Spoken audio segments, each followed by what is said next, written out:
Hello students, welcome to my channel direction vision. और आज हम आईसी इंजन में कार्बोरेटर टॉपिक पर कुछ ऐसे इंपॉर्टेंट्स और हाईलाइटेड क्वेश्चन आपको सॉल्व कराएंगे जो बहुत ज़्यादा कन्फ्यूजन होता है आपको। जैसे फॉर एग्जांपल के रूप में हम लोग डिस्कस कर लेते हैं। जैसे आपसे पूछा जाए कोल्ड स्टार्टिंग के केस में या फुल थ्रॉटलिंग के केस में एयर फ्यूल रेशियो क्या होता है, या स्टाइचोमेट्रिक के केस में, क्रशिंग के केस में, आइडियल केस में, कोल्ड स्टार्टिंग के केस में।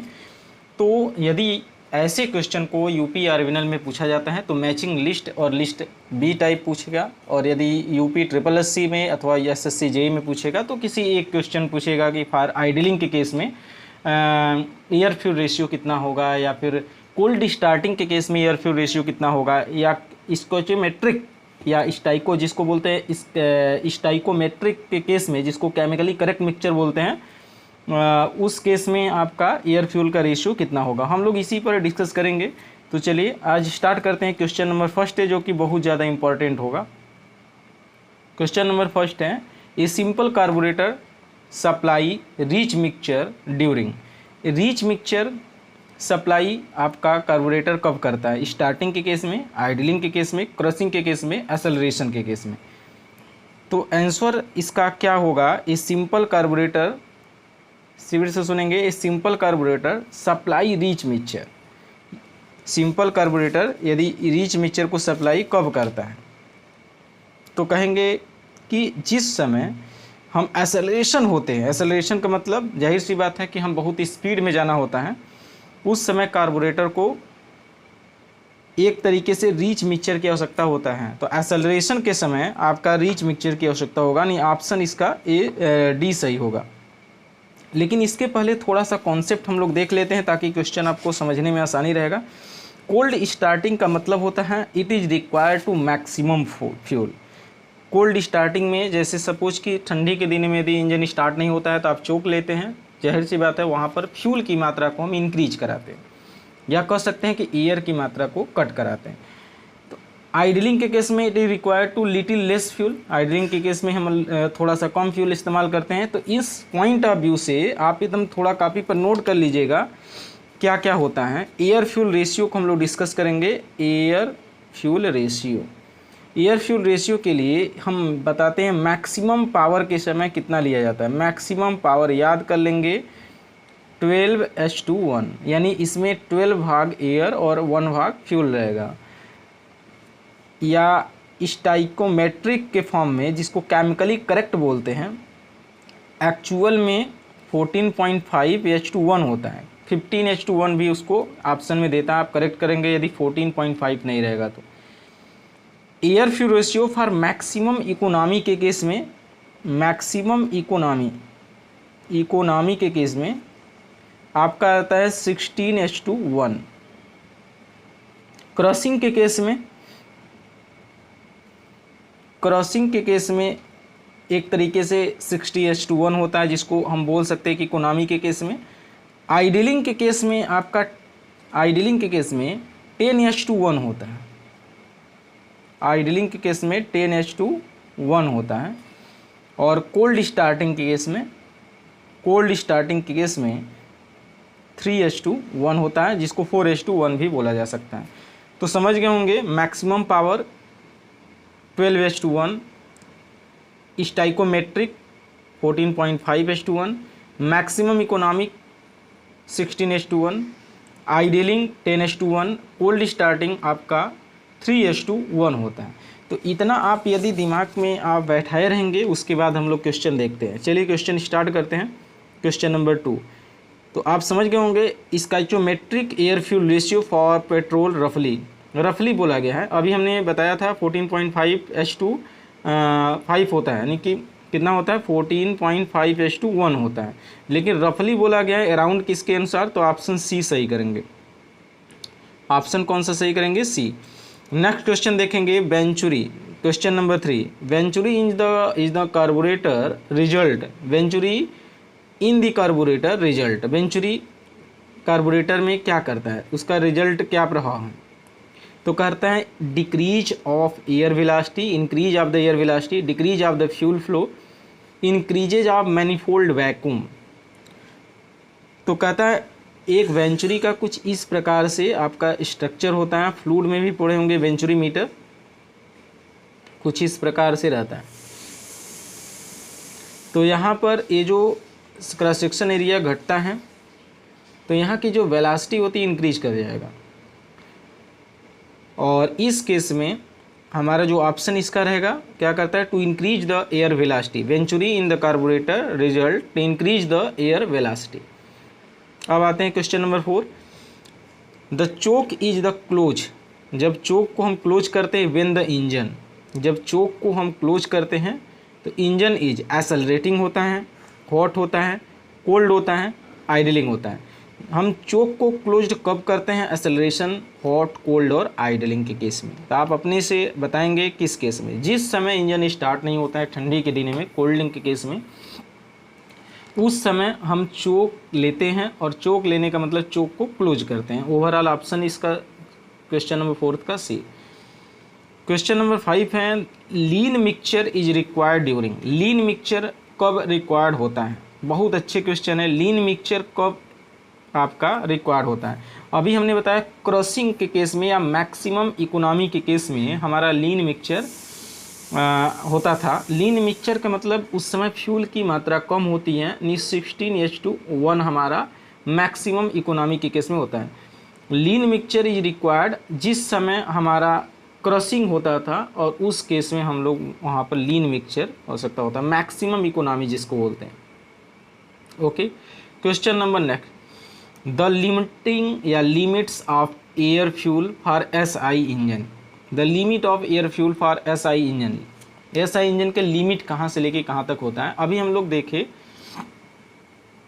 ऑप्शन में 3:1 भी हम लोग बोले थे, 3:1 या 4:1 जिसको हम कोल्ड स्टार्टिंग बोलते हैं। हालांकि इस ऑप्शन में 3:1 4:1 नहीं है, जो सबसे मिनिमम है वो 8:1 है, 8:1 है। मैक्सिमम हम 16:1 गए हैं। यदि राउंड ऑफ बोला जाए, अप्रॉक्स बोला जाए, तो यही आपका आंसर सही होगा, क्योंकि हम जो अभी टेबल जो हम अपना कॉन्सेप्ट जनरेट किए थे तो वहाँ पर हमने 3:1 से लेके 16:1 तक आपको बताया था, और उसके पॉइंट ऑफ व्यू से क्वेश्चन नंबर 6 का ऑप्शन जो रहेगा वो कौन सा रहेगा, ऑप्शन ए सही हो जाएगा। तो 8:1 to 18:1 आपका हो जाएगा, यानी 8 भाग एयर, 1 भाग फ्यूल, 18 भाग एयर और 1 भाग cold. Question number 7, in SI engine maximum power the relative fuel air ratio, fuel air ratio, relative fuel air ratio कितना होगा। इन SI engine the maximum power के लिए रिलेटिव फ्यूल एयर रेशियो जो होता है वो 1.2 होते हैं। कितना होता है, 1.2 रिलेटिव फ्यूल एयर रेशियो पूछा गया है, एयर फ्यूल रेशियो नहीं पूछा गया।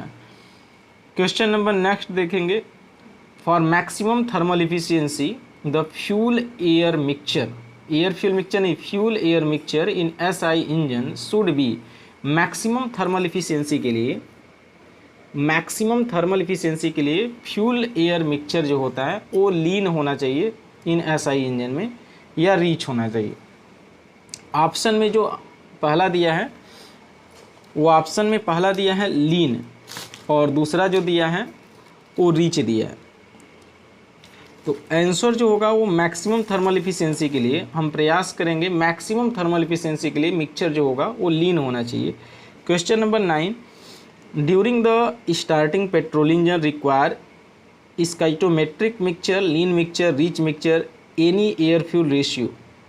ड्यूरिंग द स्टार्टिंग, जिस समय इंजन स्टार्ट होता है उस समय हमको रीच मिक्सचर की आवश्यकता होता है, इसलिए कभी कभी ठंडी के दिनों में गाड़ी जब स्टार्ट नहीं होता है तो चोक लिया जाता है।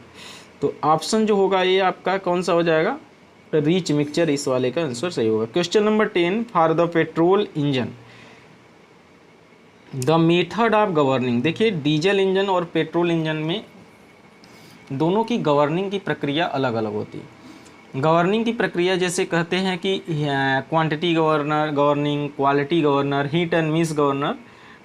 तो पेट्रोल, चूँकि पेट्रोल इंजन में एयर फ्यूल की मिक्सचर हमारा इंजन के सिलेंडर बाई द कार्बोरेटर के द्वारा पहुंचता है, और डीजल इंजन में वही फ्रेश एयर हमारा इंटेक करते हैं, बाद में वहाँ पर हम इंजेक्ट कराते हैं, with the help of the injector के द्वारा हम सिर्फ और सिर्फ डीजल को इंजेक्ट कराते हैं।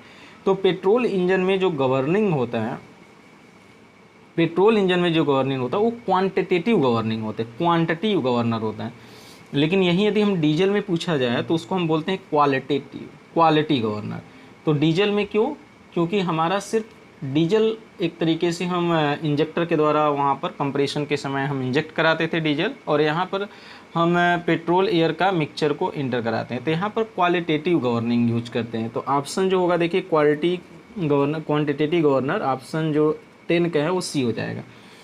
क्वेश्चन नंबर 11 का, economiser is use to provide the enriched mixture during the enriched mixture during the economizer is used to provide the enriched mixture during the starting, idling, crushing, fruit throttle operation। तो full throttle operation के समय आपका जो enrich mixture economiser के समय provide किया जाता है, यानी ऑप्शन जो होगा उस किसका होगा, ऑप्शन डी सही होगा। क्वेश्चन नंबर 12 का है, when the throttle is suddenly open, जब थ्रॉटल सडनली ओपन होता है, the mixture from simple carburettor tends to become, एकाएक यदि हमारा थ्रॉटल सडन ओपन हो जाए तो आप समझ सकते हैं कि मिक्सचर हमारा कार्बोरेटर में क्या हो सकता है, टेन टू बीकम, रीच हो सकता है, लीन हो सकता है, स्काइमेट्रिक हो सकता है, नॉट अफेक्टेड, किसी प्रकार का कोई अफेक्ट नहीं हो सकता है। लेकिन जैसे ही हमारा कार्बोरेटर एकाएक आपका ओपेंड होगा उस समय मिक्सचर जो होगा वो लीन हो जाता है, याद रखिएगा ये लीन हो जाता है। आप यदि इसको और ज़्यादा एक्सप्लेनेशन के थ्रू पढ़ेंगे तो आपको लेक्चर अटेंड करना पड़ेगा कार्बोरेटर पर। हम तो ऐसे क्वेश्चन जो कन्फ्यूजन बेस हैं, यदि ऐसे क्वेश्चन आप सॉल्व कर लेंगे तो एसएससी जेईई तो इसी बेस पर यदि कार्बोरेटर से क्वेश्चन उठाएगा तो इसी में से आपका एकदम 100% श्योर है इतना में से आना है। और यूपी आर्मिनल में यदि आपका तैयारी चल रहा है तो यूपी आर्मिनल में कई क्वेश्चन को matching the list A and list B बना सकता है, अथवा कहेगा which of the correct statement, 4-5 दे देगा, उसमें से ऑप्शन ए कहेगा 1 2 3, ऑप्शन बी 1 3, इस प्रकार से क्वेश्चन वहाँ पर जनरेट होता है, जिसको ए ग्रेड का क्वेश्चन बोलते हैं, आईएएस का अथवा गेट का रहता है। क्वेश्चन नंबर 13 क्वेश्चन देखेंगे, precise petrol injector system, precise का option A direct injection, option B sequential injection, throttle body injection and port injection. तो थ्रॉटल बॉडी इंजेक्शन आपका एक प्रकार का प्रिसाइजनल इंजेक्शन सिस्टम है। तो ऑप्शन जो इसका ऑप्शन सी सही हो जाएगा। कौन सा ऑप्शन? सी आपका सही है। क्वेश्चन नंबर 14 का है, the choke in a automobile mean of the supply, choke in a automobile mean for supplying lean mixture, rich mixture, स्क्वैटिक mixture and weak mixture, stoichiometric जिसको बोलते हैं, केमिकली करेक्ट मिक्सचर इसको बोला जाता है। तो चोक ऑटोमोबाइल में सप्लाई किस प्रकार के मिक्सचर करते हैं? तो चोक कब लेते हैं? जब हमको रिच मिक्सचर की आवश्यकता होता है। तो ऑप्शन इसका कौन सा हो जाएगा? बी। क्वेश्चन नंबर 15 है, modern carburettor provide the correct quality of air fuel mixture during the starting, idling, crushing all condition. तो समझ सकते हैं कि मॉडर्न जो कार्बोरेटर है provide the correct quality air fuel mixture during starting के समय भी, आइडलिंग के समय भी, क्रशिंग के समय भी, सभी के समय आपका एक प्रॉपर वे में कार्बोरेटर एयर फ्यूल मिक्सचर को तैयार करता है और भेजता है, यानी ऑल कंडीशन आपका सही होगा। तो ये 15 क्वेश्चन इसको नहीं मानेंगे। एक क्वेश्चन को कई तरीके से पूछा जा सकता है, जाहिर सी बात है। आप 15 क्वेश्चन यदि अच्छे से कॉन्सेप्ट के साथ आप पढ़ लिए हैं तो एसएससी जेईई का आप पेपर उठा के देखेंगे, 100% श्योर हैं कि आपका एसएससी जेईई में आया गया क्वेश्चन सॉल्व हो जाएगा। यूपी आर्मिनल में क्वेश्चन भी सॉल्व होंगे, लेकिन उसका क्वेश्चन थोड़ा सा टफ रहता है, मतलब स्टेटमेंट बेस रहता है। यदि कार्बोरेटर से क्वेश्चन उठाएगा तो matching list A and list B करेगा। एक तरफ आपका देगा कि आइडलिंग, क्रशिंग, कोल्ड स्टार्टिंग, स्काइटोमेट्रिक आदि आदि, और उधर आपका दिया रहेगा 3:1, 16:1, 10:1। तो ओवरऑल आप इस प्रकार से क्वेश्चन को सॉल्व करेंगे। तो हमने इसको पहले ही आपका वीडियो में डिस्कस कर दिया हूँ कि केमिकली करेक्ट के लिए क्या होगा, या मैक्सिमम इकोनॉमी के लिए क्या होगा, आइडलिंग के लिए क्या होगा, कोल्ड स्टार्टिंग के समय क्या होगा। तो इस प्रकार से आपका क्वेश्चन आएंगे और आप सॉल्व कर सकते हैं। तो ये तो था कार्बोरेटर बेस पर। आगे हम साइकिल बेस पर कुछ क्वेश्चन आईसी इंजन में लेकर आएंगे इसके नेक्स्ट वीडियो में। आप चैनल को सब्सक्राइब कर लेंगे, लाइक कर लेंगे और लोग को भी शेयर कर लेंगे। एक एक टॉपिक पढ़िए और रिवाइज करिए और पेपर उठा करके सॉल्व करिए। यदि क्वेश्चन आपका नहीं आता है तो कमेंट में हमारे ज़रूर पूछेंगे एक क्वेश्चन नहीं आया है और मैं उसको सॉल्व करने का प्रयास करेंगे। यदि आपको किसी प्रकार का PDF नोट्स की आवश्यकता है तो हमारे नंबर जो दिया गया है डिस्क्रिप्शन में, उस पर आप व्हाट्सअप करेंगे, आपको PDF अवेलेबल कराया जाएगा। तो आज के लिए बस इतना ही। नेक्स्ट वीडियो के लिए हमारे चैनल के साथ बने रहिए। धन्यवाद।